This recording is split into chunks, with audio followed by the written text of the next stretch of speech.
গাজিয়াবাদ উত্তরপ্রদেশের একটা নামী শহর। আর ওই শহরের একটা ছোট্ট কোনায় একটা কলোনি ছিল যার নাম রাজনগর। রাজনগর বেশ জনবহুল এলাকা, আর সেখানে আলাদা আলাদা ধর্মের লোকেরা একসাথেই থাকে। বছরের পর বছর একে অন্যের সুখ দুঃখের সাথী তারা। রাজনগরে দুটো পরিবার ছিল। একটা পরিবার হাসান আলীর, যিনি নিজের দুই ছেলে কাসেম, রহমান এবং তার স্ত্রী সাবিনার সঙ্গে থাকতেন। লোকাল মার্কেটে হাসান আলীর একটা সবজির দোকান আছে। আর অন্যদিকে তাদের প্রতিবেশী হলেন গিরিধর শর্মা, যিনি বেশিরভাগ সময় পুজো পাঠ করেই দিন কাটান। ওনার পরিবারে ওনার স্ত্রী সাবিত্রী আর ছেলে কৃষ্ণ থাকতো। গিরিধর শর্মাও ওই একই মার্কেটে দুধের ডেয়ারির দোকান চালাতেন। কাশেম আর কৃষ্ণ একই স্কুলে একই ক্লাসে পড়তো, আর দুজন বেশ ভালো বন্ধুও। একদিন মার্কেটে হাসান আলী তার দোকানে সবজিগুলো সাজাচ্ছিলেন।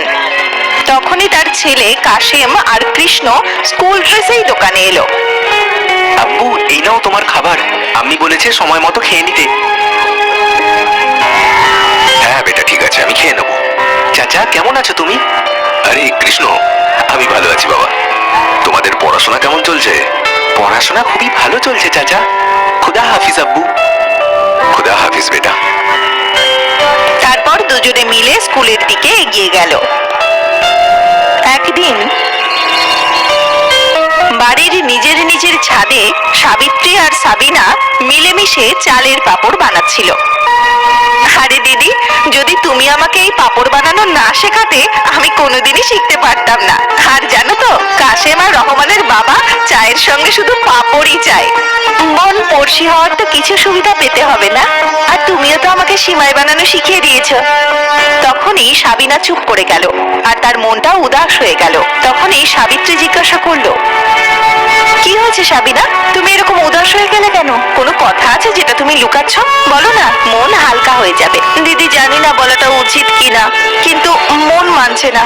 কালকে কাশেমের বাবার ফোনে একটা মেসেজ এসেছে যেখানে হিন্দুদের সম্পর্কে উল্টো পাল্টা কথা বলা আছে। তুই চিন্তা করিস না, এরকম কিছু বদমাইশ লোক সব জায়গায় থাকে। কিছু হিন্দুদের মুসলমানদের বিরুদ্ধে আর মুসলমানদের হিন্দুদের বিরুদ্ধে উস্কাতে থাকে। দাদাকে বলবি যে এই সমস্ত লোকের থেকে দূরে থাকতে। আমাদের ভারতের মতো সুরক্ষিত আর সুন্দর জায়গা হয় না। কেউ কাউকে এখান থেকে বের করতে পারবে না, বুঝলি? বেশি ভাবিস না, ভারতবর্ষ আমাদেরই। দুজনে একসাথে হাসে আর পাঁপড় বানাতে শুরু করে দেয়। পরদিন সকালবেলা, আরে হাসান ভাই, কেমন চলছে দোকান? লোকজন তো আসতে শুরু করেছে। ভাইজান, এই করোনা থামলে তবে তো গ্রাহক আসবে।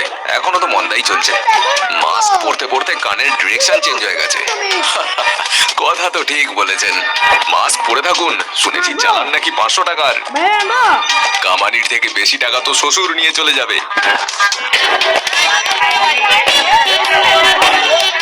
আরে কি কথা হচ্ছে শর্মাজি?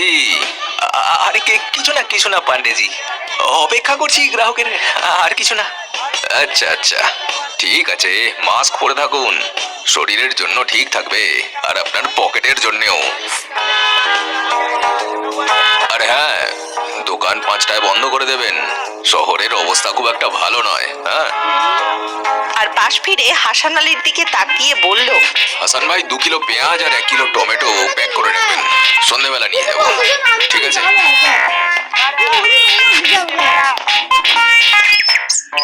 সন্ধ্যাবেলায় গিরিধর শর্মা তখন পুজোয় ব্যস্ত, আর কৃষ্ণকে তার মা খাবার খাওয়াচ্ছিলেন। হঠাৎ গলির দিক থেকে চিৎকার চেঁচামেচি শোনা গেল। শর্মাজি তাড়াতাড়ি দৌড়ে বাইরে এলেন, তো দেখলেন গলি দিয়ে কিছু ভিড় হাতে ডান্ডা লাঠি নিয়ে এগিয়ে যাচ্ছে।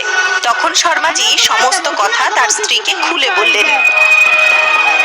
ওদিকে হাসান আলীর বাড়িতে যখন টিভি চালানো হলো, তখন সেখানেও দাঙ্গার খবরই চলছিল।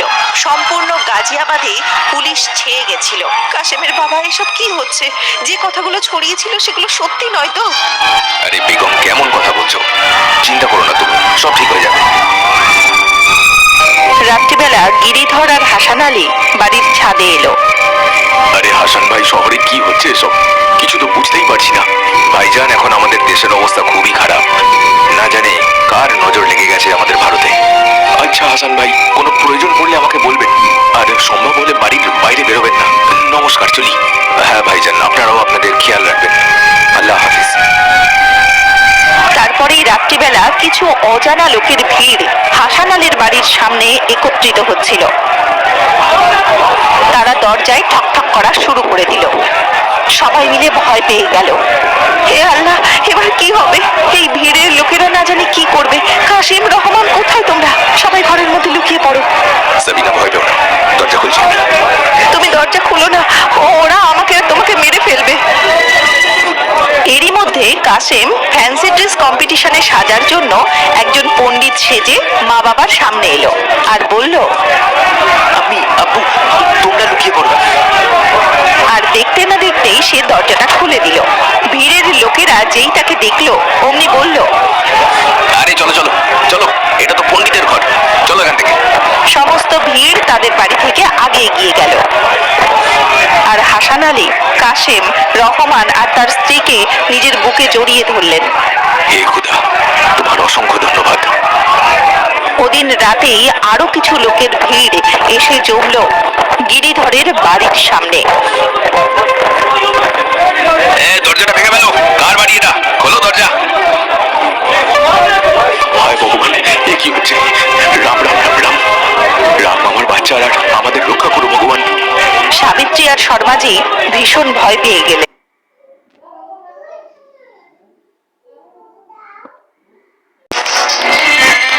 বাবা, মা, তোমরা বরং অন্য ঘরে চলে যাও, আমি গিয়ে দরজা খুলছি। না কৃষ্ণা, তুই এরকম করিস না। শর্মাজি, ওকে থামাও, ও তো একটা বাচ্চা।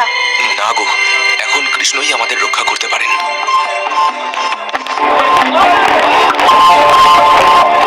আর কৃষ্ণ গিয়ে দরজাটা খুলে দিল। ভিড় ওকে দেখে বলল, আরে ভাই চলো, এ তো কোনো মুসলমানের বাড়ি। ভুল খবর পেয়েছি আমরা। চলো চলো, আগে চলো। হ্যাঁ হ্যাঁ, চলো এখান থেকে।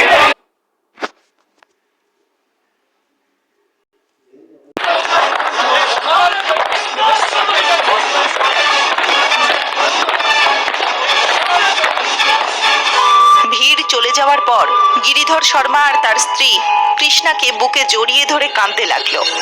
তখনই কিছুক্ষণের মধ্যে হাসান আলী আর তার পরিবার গিরিধরের বাড়িতে এলো ওদের খবর নেওয়ার জন্য।